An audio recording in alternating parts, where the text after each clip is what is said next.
First half numbers, Coach, take us through them. You know, I think the key things here are the rushing yards by Washington. 7 rushing yards. Hard to play balanced football when you can't run the ball as well as throw it. And I think the other key thing here is the turnovers. You look at the turnover factor. You turn the ball over 3 times in the first half. You give Iowa a real opportunity to put points on the board, and they also have controlled time of possession. All of those things have been critical. 2nd and 6.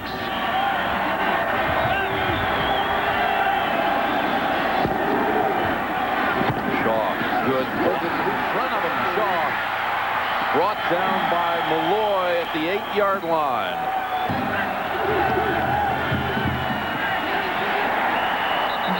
You talk about backing him up. Deke Devers gets his 2nd sack today.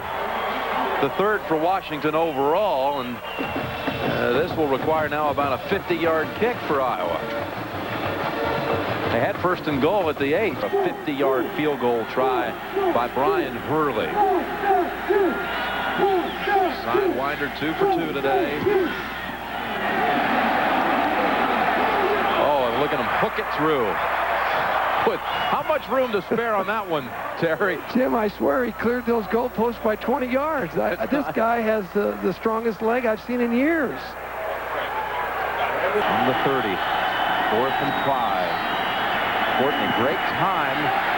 Now out of the pocket, throwing off balance to the end zone to Pathon. Touchdown! Touchdown, Washington!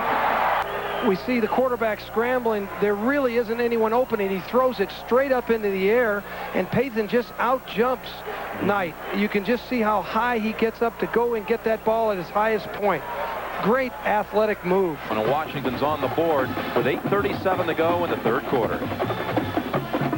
This is a very important series for this defense to get Iowa stopped.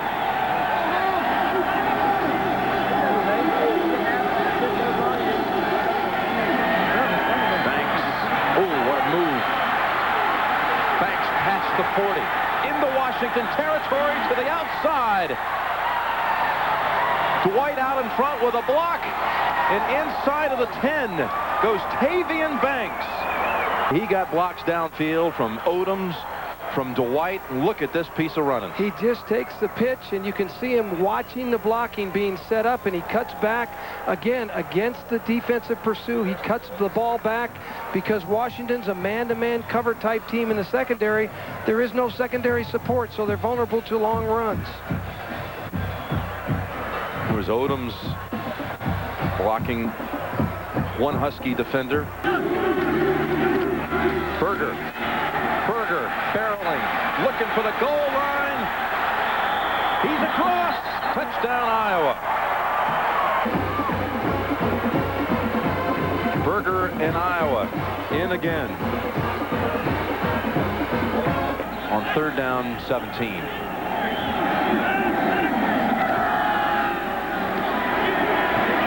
Great protection. Looks across the middle to Dwight.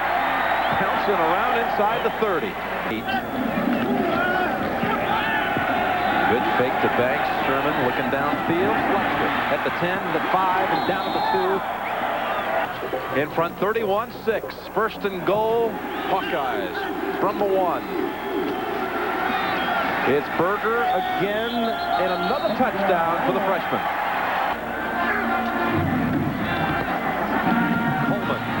Touchdown, Washington. Damon Heward firing a touchdown. Huskies get on the board again. The last 6 possessions. Look what they've done. Well, Jim, they have moved the ball against the Washington defense much better than I ever anticipated, and I'm sure than Washington anticipated. They have been able to run the ball. They haven't really done it with their throwing game, which they came into the game noted for.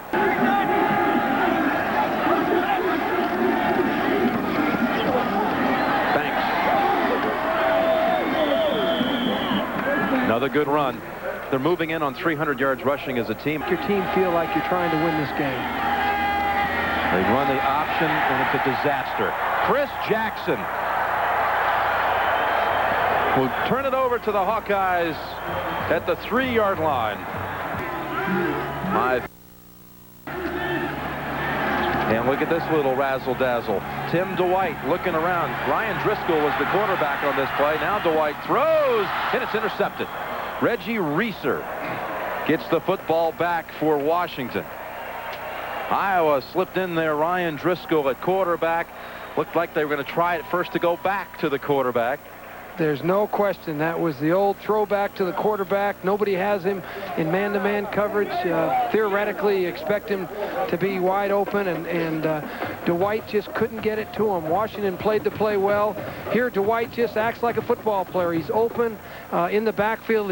He's a fast player, and now all of a sudden he sees it and Reeser intercepts it right in front of him.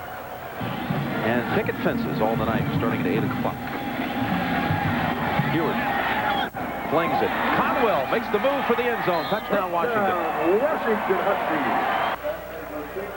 Had to play most of his career behind Mark Bruner, #1 pick of the Pittsburgh Steelers last year at tight end. This guy has a lot of talent, too.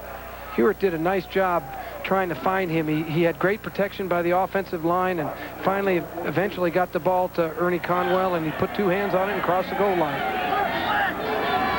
Now going for 2. Can they up the total to 20? Well, football 3, no chance for that play to ever happen. So 3 times they've gone for 2 and failed to make it all 3 occasions.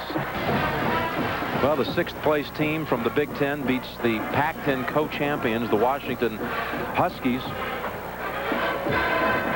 38-18. Let's go down to the field and rejoin Michelle Tafoya. Michelle? All right, Jim, alongside Hayden Fry, and boy, you had it going from the very beginning. That seemed to be your day in every facet of the game.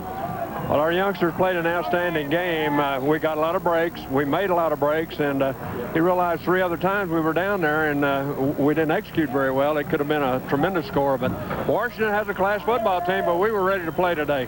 Sedrick Shaw will always just give credit to the offensive line. What kind of credit can you give to Sedrick Shaw today? Well, Sedrick, he's our guy. He's the main runner, and when he got a little tired today, Tavian Banks came in and did a great job. Our fullback did a great job, and our defense, until we started substituting a lot of folks, just dang near shut them out. But the whole thing really was a kicking game. I thought our kicking game was superb.